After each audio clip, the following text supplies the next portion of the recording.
Assalomu alaykum, qadrli kanalimiz obunachilari. Sizlar bilan MC5 loyihasini davom ettiramiz. Hozirgi videomizda 29-savollarning yechimini qilamiz. Birinchi savolni boshlaymiz. A, B, C, D, E, F muntazam oltiburchak 124 ga teng. A, B va F, D vektorlardan tashkil topgan parallelogram yuzini toping degan. Birinchi mos chizmasini chizib olishimiz kerak.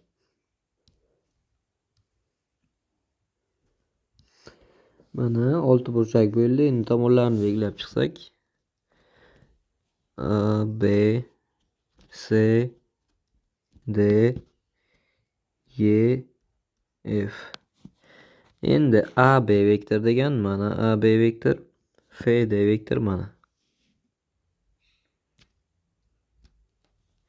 Ana endi shu ikkalasidan parallelogram hosil qilingan. Demak, mana buni uzunligi qandaydir A ga teng bo'lsin. Bu bizada oltiburchakning tomoni A deb olyapmiz-da. Mana burchagimiz 120 gradus bo'lishini bilamiz. Demak, mana buni uzunligi shunda ildizda 3A ga tenglik kelib chiqadi. Endi bizada quyidagicha parallelogram hosil bo'lar ekan. Mana parallelogram chizib olamiz. Bitta tomoni A ga teng, bitta tomoni esa ildizda 3A ga teng. Endi yuzasini topishim uchun bular orasidagi burchak kerak bo'ldi. Buni topishimiz mumkin parallel ko'chirishdan foydalanaman. Demak, mana bunday ko'chirsam buni xuddi o'sha bilan bir xil bo'ladi. Orasidagi burchak mana bu yer 120 ligidan mana bu ikkalasi 30 ga kelib chiqadi. Demak, ikkita vektor orasidagi burchagimiz 30 gradus bo'lib qoladi. Demak, mana shu 30 gradus ekan.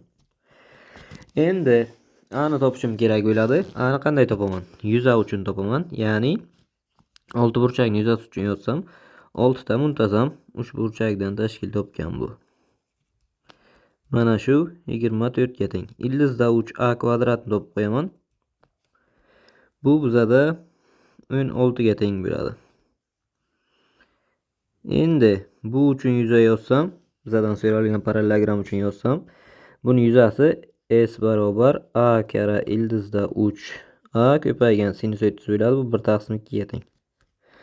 Demak, soddalashtirsak ildizda 3A kvadrat taqsim 2 ga teng bo'ladi. Bu demak bizada 16/2 ga teng, bu 8 bo'ladi.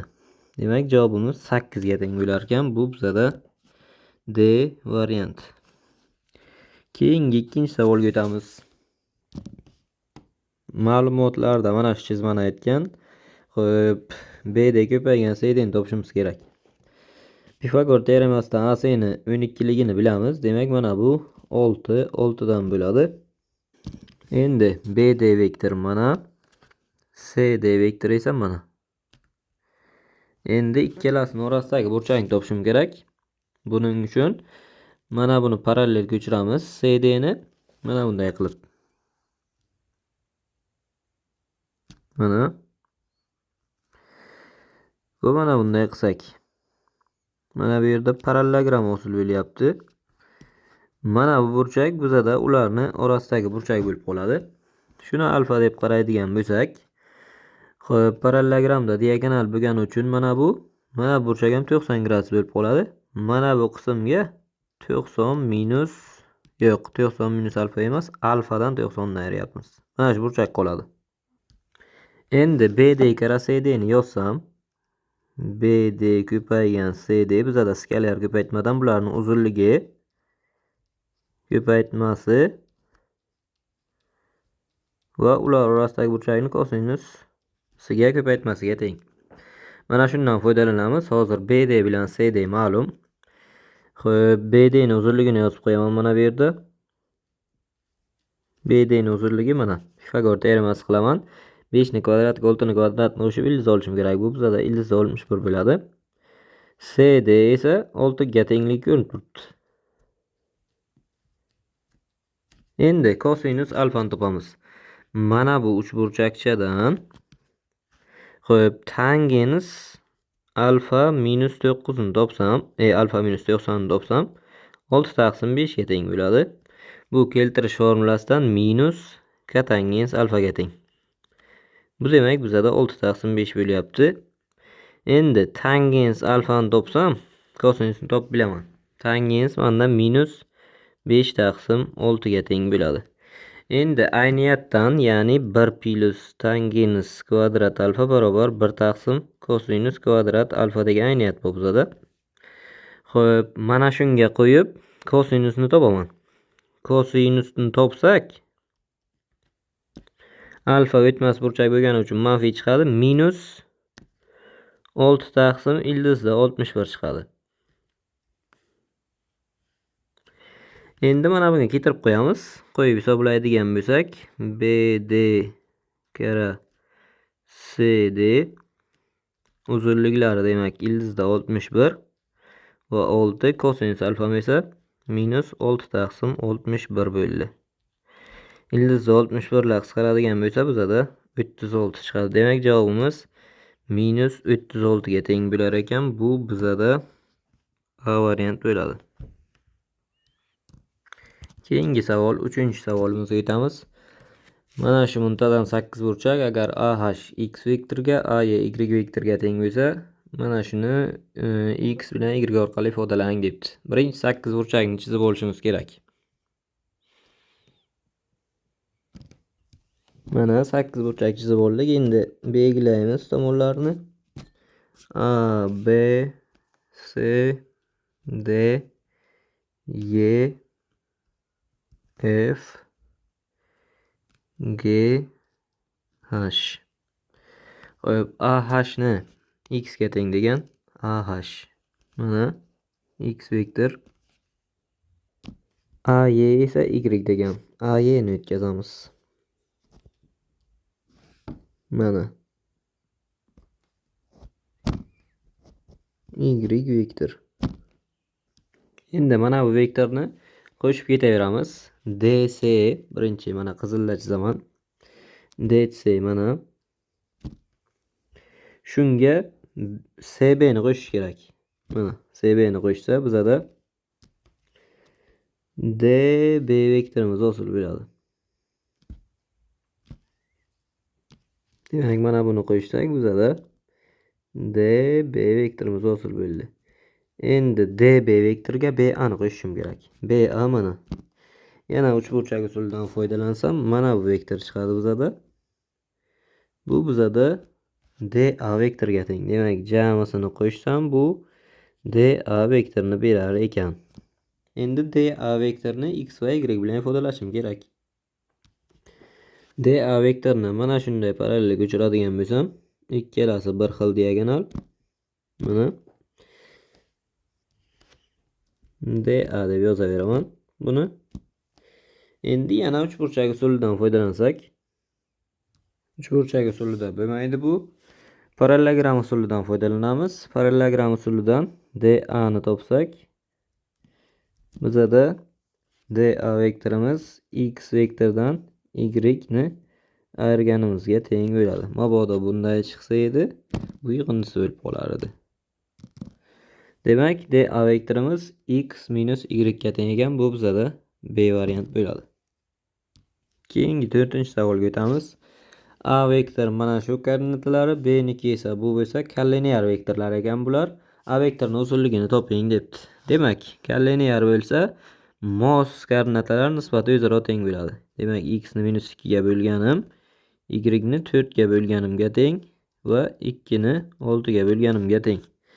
Endi bularni jami hammasi 1 taqsim 3 chiqadi. Qisqartirsam 1 taqsim 3 ga teng ekan. X ni topib olsam, x'im minus 2 taqsim 3 chiqdi. Y esa 4 taqsim 3. Endi A ni uzunligini so'ragan edi. A vektorining uzunligi.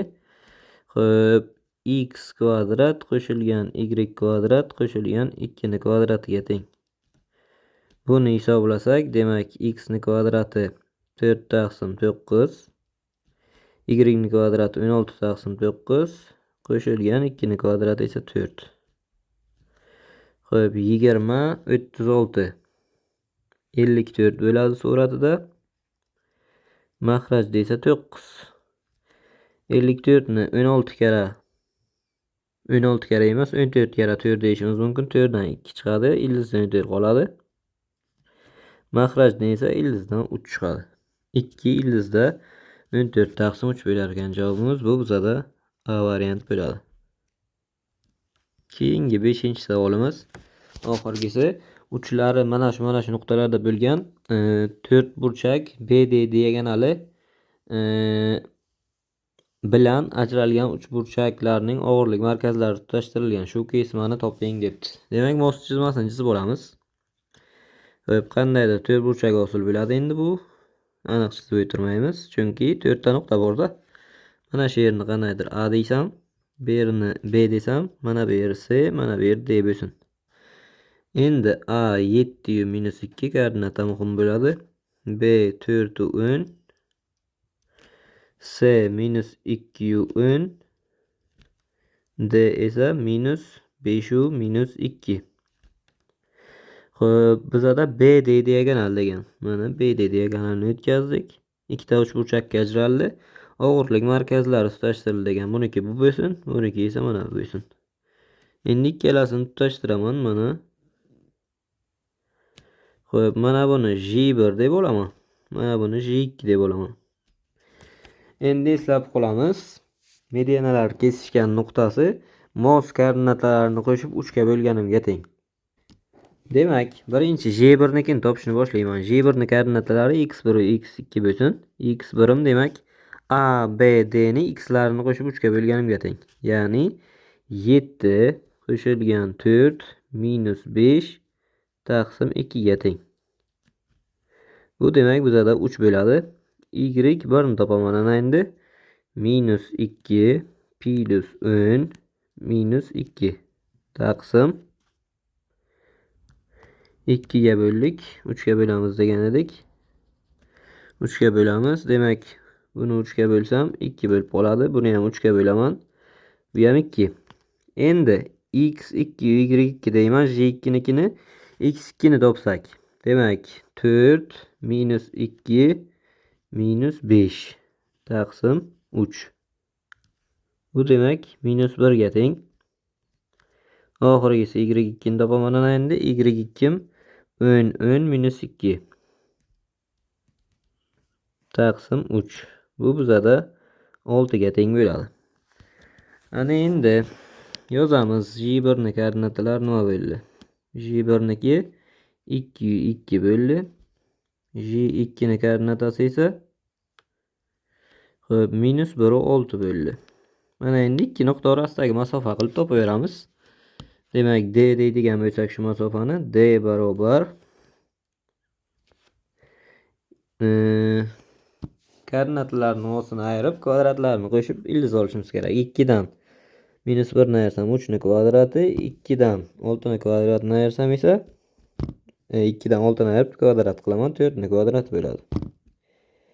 Demak, bu 25 ligini bilamiz. Bundan ildiz 5 chiqadi bizada. Demak, javobimiz 5 bo'lar ekan. Bu bizada D variantda turibdi. Shu bilan 29-savollarimizning yechimi ham o'z yakuniga yetdi. Bizni kuzatishda davom eting. Qo'llab-quvvatlash uchun like bosishni unutmang. Keyingi videolarimizda ko'rishguncha sog' va salomat bo'ling.